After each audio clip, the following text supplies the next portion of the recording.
നമസ്കാരം. കുമാറേ, ഒരുപാട് സിദ്ധാന്തങ്ങളും അല്ലെങ്കിൽ നിലപാടുകളും പ്രത്യയശാസ്ത്രവും ഒക്കെ ഉള്ള ഒരു പാർട്ടിയാണ് കേരളത്തിലെ CPM, അല്ലേ? ഈ CPM-നകത്ത് ഇപ്പോൾ സംഭവിച്ചുകൊണ്ടിരിക്കുന്ന കാര്യങ്ങൾ അതൊരു പക്ഷേ പ്രാദേശികമായിട്ടുള്ള ചില പ്രശ്നങ്ങളിൽ തുടങ്ങി അത് വളരെയധികം വ്യാപകമായി കണ്ണൂരിൽ ഇപ്പോൾ വലിയ ഒരു അവിടുത്തെ സുരക്ഷാ ക്രമീകരണങ്ങളെ പോലും ബാധിക്കുന്ന രീതിയിലുള്ള, അവിടുത്തെ സമാധാന അന്തരീക്ഷത്തെ പോലും ബാധിക്കുന്ന രീതിയിലുള്ള കാര്യത്തിലേക്ക് എത്തിയിരിക്കുകയാണ്. ഈ കഴിഞ്ഞ 2 ദിവസങ്ങളിലായി വന്ന സംഭവവികാസങ്ങൾ, അല്ലേ? മനു തോമസിനെതിരെയുള്ള കൊലവിളി, അദ്ദേഹത്തിനെതിരെ കുറേ സഹകരന്മാർ പരസ്യമായി ഫേസ്ബുക്കിൽ പോസ്റ്റുകൾ ഇടുന്നു, തിരിച്ച് മനു തോമസ് അതിനെ ശക്തമായി എതിർക്കുന്നു. ഇപ്പോൾ ഏറ്റവും ഒടുവിൽ ലഭിക്കുന്ന വാർത്ത അനുസരിച്ച് മനു തോമസിന് പോലീസ് സംരക്ഷണം ഏർപ്പെടുത്തിയിരിക്കുകയാണ്. അതും കണ്ണൂരത്തെ IG-യുടെ പ്രത്യേക ഉത്തരവ് പ്രകാരം. അവിടെ സമാധാന പ്രശ്നമുണ്ടാകാൻ സാധ്യതയുണ്ടെന്നുള്ള ഇൻ്റലിജൻസ് റിപ്പോർട്ടിൻ്റെ അടിസ്ഥാനത്തിൽ തന്നെ ഒരു മരണം വരെ സംഭവിച്ചേക്കാം എന്നുള്ളൊരു ഇൻ്റലിജൻസ് റിപ്പോർട്ടില്ലേ, ആ ഒരു വിഷയത്തിലേക്ക് വരെ കാര്യങ്ങൾ എത്തി നിൽക്കുന്നു. എന്ത് തോന്നുന്നു CPM-ൻ്റെ ഒരു ഭാവി ഒരു ഒറ്റ വാക്കിൽ പറയുകയാണെങ്കിൽ? അതെ, നമ്മുടെ ഈ പ്രശസ്തമായ ഒരു ചിത്രത്തിൽ ഈ ദുർഗാഷ്ടമി വരെ കരുതിയിരിക്കുന്ന ഒരു കുടുംബം ഉണ്ടല്ലോ. ആയുധങ്ങളും പപ്പടക്കമ്പി അടക്കം എടുത്തു മാറ്റി ദുർഗാഷ്ടമിക്കുള്ളിൽ ഒരു ദുർമരണം സംഭവിക്കാം എന്ന് കരുതിയിരിക്കുന്ന ഒരു കുടുംബം ഉണ്ടല്ലോ. ആ കുടുംബത്തിന് സമാനമായ ഒരു സാഹചര്യമാണ് CPM-നകത്തുള്ളത്. ഈ CPM ഇന്ത്യയിലെ CPIM മുഴുവനായി കേരളത്തിലേക്ക് ഒതുക്കപ്പെട്ടിരിക്കുന്നു. കേരളത്തിൽ തന്നെ CPM കണ്ണൂരിലേക്ക് ഒതുക്കപ്പെട്ടുകൊണ്ടിരിക്കുകയാണ്. അപ്പോൾ CPM-ൻ്റെ ശോഷിച്ചു പോയ, ഏറ്റവും ശോഷിച്ച ഒരു പവർ ഹൗസായി കണ്ണൂർ ജില്ല മാറിക്കഴിഞ്ഞു. കണ്ണൂരിൽ നിന്നാണ് നമ്മുടെ മുഖ്യമന്ത്രി അടക്കമുള്ള നേതാക്കൾ വരുന്നത്. ഭരണത്തിൽ കണ്ണൂർ ലോബിയുടെ സ്വാധീനമാണ് എന്ന് പല മറ്റ് ഭാഗങ്ങളിലുള്ള സഖാക്കളും പരാതി പറയുന്ന സന്ദർഭങ്ങൾ പോലും ഉണ്ടായിട്ടുണ്ട്. ആ രീതിയിൽ അത്രമാത്രം പാർട്ടിയിൽ സ്വാധീനമുള്ള ഒരു ഘടകമാണ് കണ്ണൂർ ജില്ലാ ഘടകം എന്ന് പറയുന്നത്. ആ ഘടകത്തിലാണ് ഏറ്റവും വലിയ പൊട്ടിത്തെറി ഉണ്ടായിരിക്കുന്നതും ജില്ലാ കമ്മിറ്റി അംഗമായ മനു തോമസ് പുറത്തു പോകുന്നത്. പാർട്ടിക്ക് പുറത്ത് പലരും പോയിട്ടുണ്ട്. ഇപ്പം പല അതികായകന്മാരും പാർട്ടിക്ക് പുറത്തു പോയിട്ടുണ്ട്. പക്ഷേ പുറത്തു പോയതിന് ശേഷം പാർട്ടി ആകെ ചീഞ്ഞളിഞ്ഞ് നാറുന്ന ഒരു സംഭവമാണ് ഈ മനു തോമസിൻ്റെ ഈ പുറത്തു പോകലിലൂടെ ഉണ്ടായിരിക്കുന്നത്. എന്തൊക്കെ കാര്യങ്ങളാണ് പുറത്തു വരുന്നത്? ഇപ്പോൾ കമ്മ്യൂണിസ്റ്റ് നേതാക്കളുടെ അഴിമതി, ഭരിച്ചുകൊണ്ടിരുന്നപ്പോൾ കാണിച്ച തിരിമറി, ഇതൊക്കെയാണ് പുറത്തു വരുന്നതെങ്കിൽ സഹിക്കാം. P. ജയരാജൻ്റെ മകനാണ് കണ്ണൂരിലെ സ്വർണം പൊട്ടിക്കൽ സംഘത്തിൻ്റെ കോർഡിനേറ്റർ എന്ന് പറയുമ്പോൾ അതെത്രമാത്രം ഗൗരവമേറിയതാണ് എന്ന് നമ്മൾ ഓർക്കണം. പ്രത്യേകിച്ചും CPM-ൻ്റെ അടിമുതൽ മുടി വരെ സ്വർണ്ണക്കടത്തിന് അല്ലെങ്കിൽ സ്വർണ്ണക്കടത്തുമായി ബന്ധപ്പെട്ട ആരോപണത്തിൻ്റെ മുൾമുനയിൽ നിൽക്കുകയാണ്. മുഖ്യമന്ത്രി പോലും സ്വർണ്ണക്കടത്തുമായി ബന്ധപ്പെട്ട ഗുരുതരമായ ആരോപണത്തിൽ അന്വേഷണം നേരിടുകയാണ്. മുഖ്യമന്ത്രിയുടെ പ്രൈവറ്റ് സെക്രട്ടറി മാസങ്ങളോളം ജയിലിൽ കഴിഞ്ഞു. ആ ഒരു പാർട്ടിയുടെ താഴെ ഘടകത്ത് വരെ ഈ സ്വർണ്ണക്കടത്ത് എത്തിയിരിക്കുന്നു എന്നുള്ളതാണ്. പൊട്ടിക്കൽ സംഘം എന്ന് പറഞ്ഞാൽ ഇന്ന് കേരളീയർക്ക് സുപരിചിതമാണ്. അറിയാത്തവർക്ക് വേണ്ടി പറഞ്ഞാൽ, സ്വർണം കടത്തിക്കൊണ്ടുവരുന്ന സ്വർണം കടത്തുകാരിൽ നിന്നും ലഭിക്കുന്ന ഈ മറ്റ് വിഭാഗങ്ങളിൽ ലഭിക്കുന്ന അതെ, ഈ രഹസ്യങ്ങൾ അനുസരിച്ച് അവരിൽ നിന്ന് തട്ടിപ്പറിക്കുന്ന സംഘം, ആ സംഘമാണ് ഈ പൊട്ടിക്കൽ സംഘം. പൊട്ടിക്കൽ സംഘത്തിൻ്റെ കോർഡിനേറ്റർ പദവി CPM-ൻ്റെ കയ്യിലാണ് ഇരിക്കുന്നത് എന്നാണ്. അതായത് കേരളമൊട്ടാകെ ഇങ്ങനെ കേരളത്തിൽ വ്യവസായങ്ങളും വാണിജ്യങ്ങളും ഒന്നും ഉണ്ടാവില്ല എന്ന് പറഞ്ഞവർക്കുള്ള ചുട്ട മറുപടിയാണ്. വളരെ വലിയ ഓർഗനൈസ്ഡ് ആയിട്ടുള്ള രീതിയിലാണ് സ്വർണം പൊട്ടിക്കൽ നടത്തുന്നത്. കേരളത്തിലെ യുവാക്കൾ അതിന് ട്രെയിനിങ് നേടിയിരിക്കുന്നു. സ്വർണ്ണക്കടത്തുകാരെ കണ്ടെത്തി അവരുടെ കയ്യിൽ നിന്നും കടത്ത് സ്വർണം പിടിച്ചെടുക്കുന്ന ഒരു വിഭാഗം ആളുകൾ, ഒരു വിഭാഗം ഒളിപ്പോരാളികൾ, അവർ പാർട്ടിക്കുള്ളിലാണ്. അവർ പരസ്യമായി തന്നെ പാർട്ടിയുടെ കൊടിയും പാർട്ടിയുടെ മുദ്രാവാക്യങ്ങളും ഉപയോഗിച്ച് സമൂഹ മാധ്യമങ്ങളിൽ വിലസുന്നവരുമാണ്. ഒരു പാർട്ടിയുടെ ജില്ലാ കമ്മിറ്റി അംഗം പുറത്തു പോകുമ്പോൾ അതിനുള്ള പ്രതിഷേധം സാധാരണ രീതിയിൽ ആരാണ് അറിയിക്കുക? ആ പാർട്ടിയിലെ ഉത്തരവാദിത്തപ്പെട്ട ആളുകളായിരിക്കുമല്ലോ. പക്ഷേ ഇപ്പോൾ ഇവിടെ പ്രതിഷേധം എവിടെ നിന്നൊക്കെയാണ് വരുന്നത്? അർജുൻ ആയങ്കിയെ പോലുള്ളവരുടെ കയ്യിൽ നിന്നും, തില്ലങ്കേരിയെ പോലുള്ള ആളുകളുടെ കയ്യിൽ നിന്നുമൊക്കെയാണ് ഈ പ്രതിഷേധവും ഭീഷണിയും ഒക്കെ വരുന്നത്.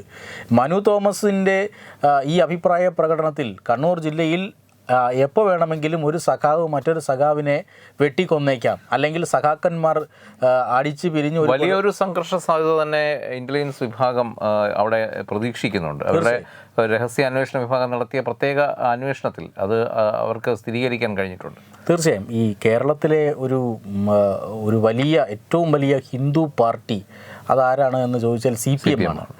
ഈ CPM ഹിന്ദു പാർട്ടിയായിട്ടുള്ള CPMലേക്കാണ് തീവ്ര ഇസ്ലാമിക ശക്തികൾ കടന്നു വരുന്നത്. ഇവർ സീനിയോറിറ്റി മറികടന്ന് പല പോസ്റ്റുകളും കൈയടക്കുന്നു. അല്ല, അവിടെ അതാണ് ഇതിൻ്റെ മറ്റൊരു ചർച്ചാ വിഷയം. കാര്യം ഇപ്പോൾ ഈ സമൂഹ മാധ്യമങ്ങളിലടക്കം ഒട്ടനവധി പേർ പങ്കുവയ്ക്കുന്ന അവരുടെ ആശങ്കകൾ പങ്കുവയ്ക്കുന്നു. അതായത് ഒരു കാലത്ത് നമ്മൾ പറയുന്നുണ്ട് റെഡ് ജിഹാദ് എന്ന്, റെഡ് ജിഹാദിസം. ഈ ശരിക്കും പറഞ്ഞാൽ റെഡിലേക്ക് ജിഹാദത്തെ കുത്തി നിറയ്ക്കുന്ന അല്ലെങ്കിൽ അതിലേക്ക് ആവേശിക്കുന്ന ഒരു കാര്യമൊക്കെ ചെയ്തത് ഇടതുപക്ഷക്കാരാണ്. പക്ഷേ അതേ ജിഹാദ് തന്നെ ഇപ്പോൾ ആ റെഡിനെ വിഴുങ്ങുന്ന ഒരു കാഴ്ച. റെഡിനെ അകപ്പാടെ നിർമ്മാർജ്ജനം ചെയ്യാൻ വേണ്ടി ചെയ്യുന്ന ഏറ്റവും വൃത്തികെട്ട ഏറ്റവും നീചമായ പ്രവൃത്തിയാണ് അതിലുള്ളവരെ തന്നെ തമ്മിലടിപ്പിക്കുക എന്നുള്ളത്. അതിലുള്ള ഹിന്ദുക്കളെ മൊത്തം തമ്മിലടിപ്പിച്ച് ഒതുക്കിയ ശേഷം ഈ പാർട്ടിയെ കൂടി ഹൈജാക്ക് ചെയ്യാനുള്ള ഒരു ശ്രമമാണ് ഈ ജിഹാദികൾ ഇതിനകത്ത് നടത്തുന്നതെന്നുള്ളൊരു ആരോപണമുണ്ട്. ഇതൊരു സമൂഹ മാധ്യമങ്ങളിൽ പലരുടെയും നിരീക്ഷണങ്ങളാണ്. പക്ഷേ ഈ നിരീക്ഷണങ്ങളിൽ ഒരു പരിധിവരെ ശരിയില്ലേ? ശരിയുണ്ട് എന്ന് പറയാനുള്ള ഏറ്റവും പ്രധാനപ്പെട്ട കാരണം ഈ കൃത്യമായ നിരീക്ഷണങ്ങൾ വരുന്നത് പാർട്ടിക്കുള്ളിൽ നിന്ന് തന്നെയാണ്. നമ്മളാരും പറയുന്നില്ല പാർട്ടിയെ ജിഹാദികൾ കൈയടക്കിയെന്ന്. പറയുന്നത് ഇപ്പോൾ ആലപ്പുഴ ജില്ലാ ഘടകത്തെ പരിശോധിക്കൂ. എത്ര പേരാണ് പാർട്ടി വിട്ടുപോയത്? എത്ര പേരാണ് പാർട്ടിയിൽ നിന്ന് രാജിവെച്ചത്? അവരുടെ ആരോപണം എന്തായിരുന്നു? ഇത്തരത്തിലുള്ള ജിഹാദി മൈൻഡുള്ളവർ പാർട്ടിയെ കൈയടക്കി വെക്കുന്നു. പാർട്ടിയുടെ ഉത്തരവാദിത്വത്തിൻ്റെ ലേബലിൽ അവർ ഗുണ്ടായിസം നടത്തുന്നു. അവർ പലരും ലഹരി കച്ചവടം നടത്തുന്നു.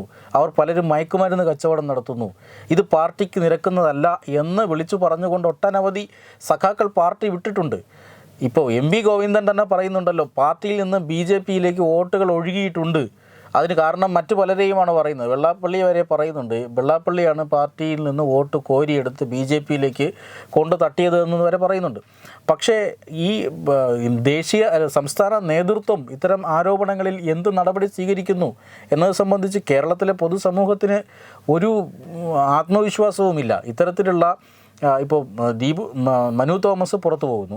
മനു തോമസിൻ്റെ പുറത്തു പോകലിന് കാരണമായ വിഷയങ്ങളിലേക്ക് പാർട്ടിയുടെ സംസ്ഥാന ഘടകം ഇടപെട്ടിട്ടുണ്ടോ? സംസ്ഥാന ഘടകത്തിന് ആ ഭാഗത്തേക്ക് എത്തി നോക്കാൻ കഴിയില്ല. കാരണം അവിടെ കാര്യങ്ങൾ നിയന്ത്രിക്കുന്നത് ഈ പൊട്ടിക്കൽ സംഘമാണ്. അതുകൊണ്ടാണ് ഈ ഇരട്ടച്ചങ്കൻ എന്ന് പറയുന്ന ഒരു ആളുകൾ ഉൾപ്പെടെയുള്ള നേതൃത്വം, ആ നേതൃത്വത്തിന് കണ്ണൂരിലെ പാർട്ടി കാര്യങ്ങൾ നിയന്ത്രിക്കാൻ പോലും കഴിയാത്ത അവസ്ഥയാണ്. അവിടെ ചെന്നാൽ അവർ ഗെറ്റ് ഔട്ട് അടിക്കും. പിണറായി വിജയന് ഒരൊറ്റ സിറ്റിങ്ങിൽ തീർക്കാവുന്ന പരിപാടിയല്ലേ ഉണ്ടായിരുന്നുള്ളൂ. എന്ത് വലിയ തർക്കമായാലും പിണറായി വിജയനും MP ഗോവിന്ദനും ഒരുമിച്ചിരുന്ന് കണ്ണൂർ ജില്ലാ കമ്മിറ്റിയിൽ ഇരുന്ന് പരിഹരിക്കാവുന്ന പ്രശ്നമേ അവിടെ ഉണ്ടാകാവൂ. അതല്ലല്ലോ. അത് തന്നെയാണ് അടുത്ത ചോദ്യം. കാര്യം എന്ന് വെച്ചാൽ ഈ പറഞ്ഞതുപോലെ പാർട്ടിയുടെ കോട്ട അങ്ങനെയാണ് അറിയപ്പെടുന്നത് കണ്ണൂരിന്. അവിടുത്തെ ആ ഒരു മണ്ണിന് പോലും ആ ഒരു സ്വഭാവമുണ്ട്. നമ്മളത് പലപ്പോഴും അവിടെ പോകുമ്പോഴൊക്കെ കണ്ടിട്ടുള്ളതാണ്. അവിടുത്തെ ഒരു ഭൂപ്രകൃതി പോലും ഒരു ഇടത് അനുഭാവ തരംഗമുള്ള ഒരു പ്രത്യേക ഭൂപ്രദേശം. ആ ഒരു ഭൂപ്രദേശത്ത് ഇപ്പോൾ ഒരുപക്ഷെ ഏറ്റവും കൂടുതൽ പ്രതിരോധത്തിലായിരിക്കുന്നത് മുഖ്യമന്ത്രിയാണ്. ഇപ്പോൾ മുഖ്യമന്ത്രി ഡയറക്റ്റ് അദ്ദേഹത്തിന് ഇൻവോൾവ്മെൻ്റ് ഉള്ള കേസ് അല്ലെങ്കിൽ കൂടിയും ഈ ഒരു വിഷയം വന്നപ്പോഴും ഈ സഖാക്കന്മാരായിട്ടുള്ളവരൊക്കെ നിശിതമായി വിമർശിക്കുന്നത് പിണറായി വിജയനെയാണ്. ഈ പണ്ടാരോ പറഞ്ഞതുപോലെ പിണറായി വിജയൻ കേരളത്തിലെ കമ്മ്യൂണിസ്റ്റിൻ്റെ അന്തകനാകുമെന്ന് ഒരിക്കൽ തമാശയായിട്ടാണ് ആരോ പറഞ്ഞത്. പക്ഷേ അത് അക്ഷരാർത്ഥത്തിൽ ശരിയാവുകയാണോ? തീർച്ചയായിട്ടും. കാരണം ഈ പിണറായി വിജയൻ വന്നു കഴിഞ്ഞാൽ, അതായത് പിണറായി വിജയൻ പാർട്ടിയെയും സർക്കാരിനെയും ഒക്കെ ഏതാണ്ട് അടിച്ചമർത്തി തനിക്കെതിരെയുള്ള എതിർസരങ്ങളെയെല്ലാം ഒതുക്കി മുന്നോട്ട് പോകുന്നു എന്നാണ് നമ്മളെല്ലാം വിചാരിക്കുന്നത്. അത് ഒരു പരിധിവരെ അത് തന്നെയായിരുന്നു ശരി. എല്ലാ എതിർ ശബ്ദങ്ങളും ഒതുങ്ങിക്കഴിഞ്ഞപ്പോൾ പിണറായി വിജയൻ്റെ ശ്രദ്ധ പാർട്ടിയിലുമില്ല, സർക്കാരിലുമില്ല. ആ ശ്രദ്ധ മറ്റെങ്ങോ പോയിരിക്കുന്നു. അദ്ദേഹത്തെ തന്നെ ഇപ്പോൾ ഒരുപാട് പ്രതിരോധിക്കാൻ ശ്രമിച്ചു വരികയാണ്. എവിടെയൊക്കെയാണ്, ഏതൊക്കെ കോടതികളിലാണ് കേസ് കയറിയിറങ്ങുന്നത്? മാസപ്പടി തന്നെ കേസ് തന്നെ ഏതൊക്കെ കോടതികൾ കേസ് ഒതുക്കിയിട്ട് സമയം കിട്ടുന്നില്ല, പിന്നെയാണ് ഇനി പാർട്ടി കേസ്. അപ്പോൾ ആ രീതിയിലുള്ള പ്രശ്നങ്ങൾ. അപ്പോൾ ഇവിടെ വരുന്ന ആ ലീഡർഷിപ്പ് ഗ്യാപ്പ്, അത് ഈ പറയുന്ന ആളുകൾ ഏറ്റെടുക്കുന്നു. നേരത്തെ പറയുന്ന ജിഹാദികൾ ചില ഭാഗങ്ങളിൽ ഏറ്റെടുക്കുന്നു. കണ്ണൂരിൽ ബോംബ് രാഷ്ട്രീയത്തിൻ്റെ വക്താക്കളും സ്വർണം പൊട്ടിക്കൽ സംഘവും കടത്ത സംഘവും ഏറ്റെടുക്കുന്നു. ഇനിയൊരു മറ്റൊരു വിഭാഗം ജയിലിലുണ്ട്. അവർ വല്ലാത്ത സമ്മർദ്ദം പാർട്ടിയിൽ ചെലുത്തുകയാണ്. തങ്ങളെ പുറത്തിറക്കി വിട്ടില്ല എങ്കിൽ പല കേസുകളിലെയും യഥാർത്ഥ പ്രതികളെ തങ്ങൾ ചൂണ്ടിക്കാണിക്കും എന്ന ഒരു വലിയ സമ്മർദ്ദം ജയിലിൽ കിടക്കുന്ന അവർ പാർട്ടിക്ക് നൽകുന്നുണ്ട്. അതുകൊണ്ട് തന്നെയാണ് ഹൈക്കോടതി വിധി പോലും മറികടന്നുകൊണ്ട് ഇത്തരം പ്രതികളെ പുറത്തിറക്കാനുള്ള ഒരു നീക്കം സംസ്ഥാന സർക്കാർ നടത്തിയത്.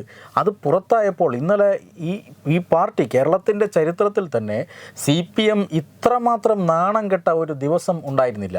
ഇന്നലെ മുഖ്യമന്ത്രി പിണറായി വിജയൻ ഈ പറയുന്ന TP കേസിലെ പ്രതികളെ പുറത്തുവിടാനുണ്ടായ ശ്രമത്തിൻ്റെ പേരുള്ള ചോദ്യങ്ങളെ പേടിച്ച് 3 ദിവസമായി നിയമസഭയിലെത്തുന്നില്ല. അദ്ദേഹത്തിന് പകരം ആദ്യം മറുപടി പറഞ്ഞത് സ്പീക്കറാണ്. സ്പീക്കറുടെ അങ്ങനെ മറുപടി പറയാമോ എന്ന ഒരു അതിലെ അനൗചിത്യം പ്രതിപക്ഷം ചോദ്യം ചെയ്തു. പിറ്റേന്ന് സബ്മിഷനായി പ്രതിപക്ഷം വിഷയം കൊണ്ടുവരുമ്പോഴും മുഖ്യമന്ത്രി സഭയിലില്ല. സ്പീക്കറെ ഉപയോഗിച്ച് പ്രതിരോധിക്കാൻ നോക്കുന്നു. സ്പീക്കറെ നമുക്കറിയാമല്ലോ, അദ്ദേഹം ഏത് പ്രതിസന്ധിയിലും സങ്കീർണമായ പ്രതിസന്ധിയിൽ നിന്നും പാർട്ടിയെ ചർച്ചകളിലൂടെ അല്ലെങ്കിൽ ക്യാപ്സ്യൂളുകളിലൂടെ തൻ്റെ വാദം സ്ഥാപിക്കാൻ ന്യായീകരിച്ചിട്ടുള്ളയാളാണ്. അതുപോലെ തന്നെ മറ്റൊരു നേതാവാണ് MP രാജേഷ്. MP രാജേഷിനും ആടിനെ പട്ടിയാക്കാനുള്ള വളരെ വലിയ കരുത്തും വിരുതുമുണ്ട്. ഈ MP രാജേഷിനെയാണ് മുഖ്യമന്ത്രിക്ക് വേണ്ടി മറുപടി പറയാൻ നിയമസഭയിൽ ഏൽപ്പിക്കുന്നത്. അദ്ദേഹം പറഞ്ഞ മറുപടി എന്താ? ഞങ്ങൾ അങ്ങനെയൊന്നും ചെയ്തിട്ടില്ല. ഇതാ 3/6 ഇത്തരത്തിൽ ഹോം സെക്രട്ടറി ഒരു ഉത്തരവിറക്കിയിട്ടുണ്ട്. അനധികൃതര അല്ലെങ്കിൽ TP ചന്ദ്രശേഖരൻ വധക്കേസിലെ പ്രതികൾ പട്ടികയിൽ ഉൾപ്പെട്ടിട്ടുണ്ട്. അത് ശരിയല്ല, അവരെ മാറ്റണം, യാതൊരുവിധ ഇളവും നൽകരുത് എന്ന് ഹോം സെക്രട്ടറി ഉത്തരവ് നൽകിയിട്ടുണ്ടത്രേ. ഹോം സെക്രട്ടറി ഉത്തരവ് നൽകിയിട്ടുണ്ട്. ആ ഉത്തരവ് ലംഘിച്ചുകൊണ്ട് ഈ കഴിഞ്ഞ 21-നും 22-നും 26-നുമൊക്കെ പ്രതികളെ പുറത്തിറക്കുന്നതിന് മുന്നോടിയായി KK രമയെ വിളിച്ച് മൊഴിയെടുത്തിട്ടുണ്ട് എന്ന് പ്രതിപക്ഷ നേതാവ് എണീറ്റ് നിന്ന് പറഞ്ഞപ്പോൾ MP രാജേഷിന് മറുപടി വാക്കുകളില്ലായിരുന്നു, പാർട്ടിക്ക് വാക്കുകളില്ലായിരുന്നു, സർക്കാരിന് വാക്കുകളില്ലായിരുന്നു. ഈ രീതിയിൽ പാർട്ടിയുടെ എന്നെന്നും ന്യായീകരിച്ചിട്ടുള്ള ബലവാന്മാരായ സഖാക്കൾ പോലും കഴിഞ്ഞ ദിവസം പ്രതിപക്ഷത്തിന് മുന്നിൽ തൊലി ഉരിഞ്ഞു നിൽക്കുന്നത് നമ്മൾ കണ്ടതാണ്. ഈ രീതിയിൽ ഒരു ഭാഗത്ത് നാണം കെടുമ്പോഴാണ് മറുഭാഗത്ത് പ്രതികളിൽ നിന്നുള്ള അല്ലെങ്കിൽ ഒരു കാലത്ത് രാഷ്ട്രീയമായി മേൽക്കോയ്മ നേടാൻ വേണ്ടി ഇവരെയൊക്കെ പാർട്ടി ഉപയോഗിച്ചിട്ടുണ്ട്. ഈ പാകിസ്ഥാൻ മുജാഹിദീനുകളെ ഉപയോഗിച്ചുകൊണ്ട് എങ്ങനെയാണോ ഇന്ത്യക്കെതിരായ പ്രവർത്തനം നടത്തിയത്, അതുപോലെ രാഷ്ട്രീയ എതിരാളികൾക്കെതിരെ ക്രിമിനലുകളുടെയും കൊലയാളി സംഘത്തിൻ്റെയും സേവനം CPM പ്രയോജനപ്പെടുത്തിയിട്ടുണ്ട്. ഇത് ഒരു കാലഘട്ടത്തിൽ അല്ലെങ്കിൽ മറ്റൊരു കാലഘട്ടത്തിൽ പാർട്ടിക്ക് തിരിച്ചടിയാകും എന്ന് പാർട്ടിയിലെ നേതാക്കൾ തന്നെ മുന്നറിയിപ്പ് കൊടുത്തിട്ടുള്ളതാണ്. TP ചന്ദ്രശേഖരനെ വെട്ടിക്കൊന്നപ്പോൾ തെരഞ്ഞെടുപ്പ് ദിവസമായിട്ടും എന്തുകൊണ്ടാണ് VS അച്യുതാനന്ദൻ അദ്ദേഹത്തിൻ്റെ വിധവയെ ചെന്ന് കണ്ടത്? അത് പാർട്ടിക്ക് കൃത്യമായ സന്ദേശമായിരുന്നു. ആ സന്ദേശം ഉൾക്കൊണ്ട് തിരുത്താൻ സാധിക്കാതെ VSനെതിരെ നടപടിയെടുക്കുകയാണ് പാർട്ടി ചെയ്തത്. ഈ രീതിയിലുള്ള മുന്നോട്ട് പോക്ക് ഒരു കാലത്തുണ്ടായിരുന്നുവെങ്കിൽ അതിൻ്റെയൊക്കെ തിരിച്ചടി ഇന്ന് നേരിടാൻ പോകുന്നു. ഏതാനും നമ്മൾ കഴിഞ്ഞ ദിവസം ഒരു ചർച്ചയിൽ പറഞ്ഞിരുന്നു, കാലത്തിൻ്റെ കാവ്യനീതി എന്നൊക്കെ നമ്മൾ എക്സാജറേറ്റ് ചെയ്ത് പറയുമെങ്കിലും ഇതാണ് ആ ശരിക്കുമുള്ള കാലം കാത്ത് വയ്ക്കുന്ന അവസരങ്ങൾ. എന്ത് കൊള്ളരുതായ്മകൾക്കും ഒരു തിരിച്ചടിയുണ്ട് എന്നുള്ളതാണ്. അത് അറിഞ്ഞോ അറിയാതെയോ നമ്മൾ ചെയ്യുന്ന ഓരോ പ്രവൃത്തികൾക്കും ഇന്നല്ലെങ്കിൽ നാളെ അതിൻ്റെ ഫലം തിരിഞ്ഞ് നമുക്കും അതുപോലെ തന്നെ വരും എന്നുള്ളതാണ് ഇപ്പോൾ കാണുന്നത്. കുമാർ, ഇതിൻ്റെ അവസാന ഭാഗത്തുമുള്ളൊരു ചോദ്യം കൂടി. ഈ 2026 ഇനി അടുത്ത നിയമസഭാ ഇലക്ഷൻ വരുന്നത്. ഇനിയുമുണ്ട് ദിവസങ്ങൾ, വർഷങ്ങൾ. അപ്പോൾ അതുവരെയുള്ള ഈ പിണറായി വിജയൻ മന്ത്രിസഭയുടെ ഒരു ഭാവി എന്താണ് കാണുന്നത്? കേരളത്തിലെ ഇടതുപക്ഷത്തിൻ്റെ ഒരു ഭാവി എന്തായിരിക്കും? എന്തായാലും അതുതന്നെയാണ് കേരളത്തിൻ്റെ ഒരു ശാപവും. ഈ ഇടതുപക്ഷത്തിൻ്റെ ഭാവി എന്തുമായിക്കൊള്ളട്ടെ, പക്ഷെ കേരളത്തിനൊരു ഭാവി ഉണ്ടല്ലോ, ആ ഭാവിയെ വല്ലാത്ത രീതിയിൽ ബാധിക്കുന്ന രീതിയിലാകും ഇനിയുള്ള അങ്ങോട്ടുള്ള പോക്ക്. എന്തായാലും പിണറായി അങ്ങനെ ബാധിക്കുമെന്ന് ജനം തിരിച്ചറിഞ്ഞാൽ, ഇപ്പോൾ ഈ പറഞ്ഞതുപോലെ അല്ല, കേരളത്തിലെ രാഷ്ട്രീയ കാലാവസ്ഥ കുറേയൊക്കെ മാറി വരുന്നുണ്ട്, കാറ്റ് മാറി അടിക്കുന്നുണ്ട്. അപ്പോൾ അങ്ങനെ വരുമ്പോൾ ഇനിയും പോളിംഗ് ബൂത്തിലേക്ക് എത്തുമ്പോൾ ജനത്തിന് ആ പഴയ അബദ്ധം പറ്റുമോ? അതായത് അവർ പറ്റാതിരിക്കാൻ കൂടുതൽ കരുതലെടുക്കുമോ എന്നുള്ളതാണ് ചോദ്യം. തീർച്ചയായും ഈ പോളിംഗ് ബൂത്തിലേക്ക് എത്തുമ്പോൾ തീർച്ചയായും ജനം മാറിയേക്കാം. മൂന്നാമതൊരു ഭരണം CPM കേരളം ഇനിയും നൽകുമെന്ന് നമുക്ക് ഒരിക്കലും ചിന്തിക്കാനാകില്ല. ആ ഒരു സാഹചര്യത്തിലേക്ക് എത്തിക്കാത്ത രീതിയിലുള്ള രാഷ്ട്രീയ പ്രവർത്തനം പ്രതിപക്ഷം നടത്തേണ്ടതുണ്ട് എന്നത് മറുഭാഗം.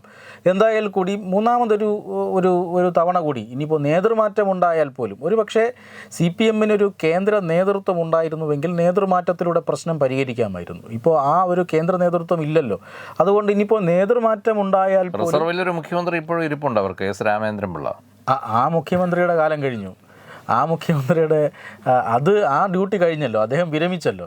അദ്ദേഹം ആ ഡ്യൂട്ടിയിൽ നിന്നൊക്കെ വിരമിച്ചു. കാരണം മുഖ്യമന്ത്രിയുടെ ഉടുപ്പ് എപ്പോൾ വേണമെങ്കിലും ഇടാനായി മറ്റൊരാൾ ഇവിടെ കേരളത്തിൽ തന്നെ ഉള്ളപ്പോൾ ഇനിയിപ്പോൾ ഡൽഹിയിലേക്ക് പോകേണ്ട കാര്യമില്ല. എന്തായാലും ഈ തെരഞ്ഞെടുപ്പിൽ ജനം ഇതിനെതിരെ വിധി എഴുതുമെന്ന കാര്യത്തിൽ തർക്കമൊന്നുമില്ല. പക്ഷേ ഈ പറഞ്ഞതുപോലെ ഇനിയും വർഷങ്ങളുണ്ടല്ലോ, ഇനിയും വിലപ്പെട്ട ദിവസങ്ങളുണ്ടല്ലോ. ആ ദിവസങ്ങളിൽ കേരളം എന്ത് ചെയ്യും? ഇനിയുള്ള ദിവസങ്ങളിൽ നേരെ ചൊവ്വേ ഭരിക്കാൻ പിണറായി വിജയനെ കൊണ്ട് കഴിയുമെന്ന് ആർക്കും പ്രതീക്ഷ വേണ്ട, ഒരു തരത്തിലും പ്രതീക്ഷ വേണ്ട. ഭരണ പ്രതിസന്ധി രൂക്ഷമായിക്കൊണ്ടിരിക്കുന്നു പലതരത്തിലുള്ള. ഇപ്പോൾ 2025 വരെയുള്ള തുക ഫിനാൻസ് കമ്മീഷൻ പ്രകാരമുള്ള സംസ്ഥാനത്തിൻ്റെ ഈ ഗ്രാൻഡ്, അതിൻ്റെ എല്ലാ തുകയും ഇതിനോടകം തന്നെ കൊടുത്തു കഴിഞ്ഞു. ഇനി അടുത്ത വർഷം കേന്ദ്രത്തിൽ നിന്ന് ആ ഇനത്തിൽ കിട്ടാനുള്ളത് 0 ആണ്. എങ്ങനെയാണ് ഈ സംസ്ഥാനം ഈ രീതിയിൽ മുന്നോട്ട് പോവുക? അല്ല, ഇനിയെ മുന്നോട്ട് പോകണമെങ്കിൽ ഒന്നുകിൽ പ്രകൃതി കനിയണം. കാര്യം കനത്ത ഒരു വെള്ളപ്പൊക്കമോ പ്രളയമോ ഒക്കെ ഉണ്ടായാൽ ഒരുപക്ഷെ ദുരിതാശ്വാസ നിധിയിലേക്ക് ചില കോടികൾ ഒഴുകിയെത്തിയെന്നിരിക്കും. അത് വെച്ച് തൽക്കാലത്തേക്ക് അഡ്ജസ്റ്റ് ചെയ്യാം എന്നുള്ളൊരു പ്രതീക്ഷയിലായിരിക്കണം അദ്ദേഹം മുന്നോട്ട് പോകുന്നത്. ഒരു സംസ്ഥാനത്തിൻ്റെ വികസനത്തെ പിടിച്ചു നിർത്തുന്ന രീതിയിലുള്ള പ്രവർത്തനങ്ങളായിരിക്കും ഈ ഒരു സംസ്ഥാന താല്പര്യം. ഇവർ പറയുക ഇവർ ഈ കേരളത്തിൻ്റെ വികസനമാണ്, കേരളത്തിൻ്റെ ക്ഷേമമാണ് എന്നൊക്കെ പറയുന്ന ആത്മാർത്ഥതയുണ്ടെങ്കിൽ, കേരളത്തിന് വേണ്ടി ഇനി CPM എന്തെങ്കിലും ചെയ്യാനുണ്ടെങ്കിൽ അത് ഭരണത്തിൽ നിന്ന് മാറി നിൽക്കുക എന്നുള്ളത് മാത്രമേ. എന്തായാലും കുമാർ അതിൻ്റെ തുടക്കത്തിൽ പറഞ്ഞ പോലെ ഒരു കുടുംബം ഒന്നാകെ മരണഭീതിയിലാണ്. ദുർഗാഷ്ടമി വരെ അത് പോകുമോ ഇല്ലയോ ഉള്ളത് കണ്ടിരുന്ന് കാണണം. ഡോക്ടർ സണ്ണിക്ക് സൈക്കോളജി ട്രീറ്റ്മെൻറ്റ് കൊടുത്തെങ്കിലും രോഗിയെ പിടിച്ചു കെട്ടാനായി. പക്ഷേ ഇത് അത്തരത്തിലൊരു ട്രീറ്റ്മെൻറ്റ് കൊണ്ടോ ക്യാപ്സ്യൂളുകൾ നിരത്തിയത് കൊണ്ടോ ഇതിനൊരു ട്രീറ്റ്മെൻറ്റ് പൂർണ്ണമാകുമെന്ന് കരുതുന്നില്ല. എന്തായാലും ഇതിൻ്റെ വരായ്മകൾ കാത്തിരുന്ന് കാണേണ്ട കാര്യം തന്നെയാണ്. കേരളത്തിൻ്റെ രാഷ്ട്രീയം ഇനി അങ്ങോട്ട് അത്യന്തം ഉദ്വേഗജനകമാവുകയാണ്. പ്രത്യേകിച്ചും കേരളത്തിലെ ഭരണ പാർട്ടി തന്നെ അതിൻ്റെ ഉൾപോർ രാഷ്ട്രീയം അത് വലിയ തോതിൽ അതിൻ്റെ ഉത്ഭവ സ്ഥലമായ അല്ലെങ്കിൽ അതിൻ്റെ പാർട്ടിയുടെ കോട്ടയായ കണ്ണൂരിൽ തന്നെ ഉടലെടുത്തു എന്ന് പറയുമ്പോൾ അത് അത്യന്തം വലിയ സംഭവമായി തന്നെ രാഷ്ട്രീയ നിരീക്ഷകരും കാണുന്നുണ്ട്. പ്രത്യേകിച്ച് ഇന്റലിജൻസിൻ്റെ റിപ്പോർട്ടൊക്കെ വളരെ ഗുരുതരമായ റിപ്പോർട്ടാണ്. അതും കൂടെ കണക്കിലെടുക്കുമ്പോൾ കേരളത്തിൻ്റെ മൊത്തം ഒരു സമാധാന അന്തരീക്ഷത്തെ കൂടി ബാധിക്കുന്ന ഒരു പ്രശ്നമായി ഇത് മാറും എന്ന് തന്നെയാണ് ഈ രംഗത്തെ വിദഗ്ധർ പറയുന്നത്.